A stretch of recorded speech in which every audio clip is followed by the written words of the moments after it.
বৈষম্য বিরোধী ছাত্র আন্দোলন চলাকালে পুলিশের গুলিতে মারা যান শত শত শিক্ষার্থী ও সাধারণ মানুষ। আন্দোলনে শিক্ষার্থীদের তাজা রক্তেও মন ভেজেনি ফ্যাসিস্ট হাসিনার। বিভিন্ন জায়গায় হামলা, গ্রেফতার ও গুলির সরাসরি নির্দেশ দিতেন শেখ হাসিনা। এমনই একটি কল রেকর্ড এখন দেশ টিভির হাতে, যেখানে দেখা যায় ছাত্র আন্দোলনকে ঘিরে তৎকালীন স্বরাষ্ট্রমন্ত্রী আসাদুজ্জামান খান কামালকে পুলিশ দিয়ে ছাত্র জনতার মিছিলে গুলির নির্দেশ দেন শেখ হাসিনা। সেই নির্দেশনার কথা ফোন কল দিয়ে জানান শেখ হাসিনার ব্যক্তিগত সহকারী। আসসালামু আলাইকুম স্যার। জি আসসালামু স্যার, ওই একটা বিষয় একটু স্যার জানাই রাখি আপনাকে। মাননীয় প্রধানমন্ত্রী এখন একটা বিষয় আপনাকে জানাইতে বলছেন স্যার। সেটা হলো স্যার, ওই সালথায় যেসব বিএনপি জামাতের নেতা আছে এগুলোকে অ্যারেস্ট করে ফেলা যেভাবেই হোক, কিছু অ্যাকশন এখনই ওই ওদের বাড়ি আমি এখনই নিচ্ছি।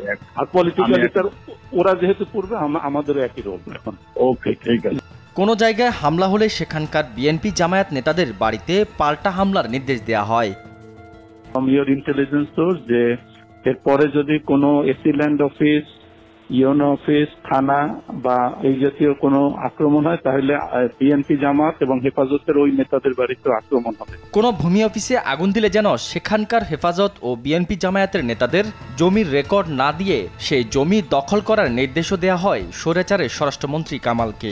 যে সকল ভূমি অফিসে জমির রেজিস্ট্রি, দলিলপত্র যেগুলা এই হেফাজত জামাত নষ্ট করবে, একইভাবে তারা কিন্তু ওই তাদের জমি জমা আর পাবে না, জমি জমা হিসাব দলিলপত্র তারা পাবে না বা রেকর্ডপত্র আমরা আর দেব না।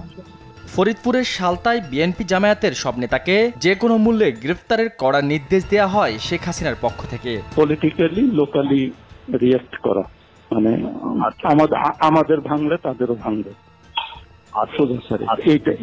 এইগুলো আর স্যার ওই একইভাবে আপনাদের পলিটিক্যাল সোর্স এগুলো সব থেকে জানান।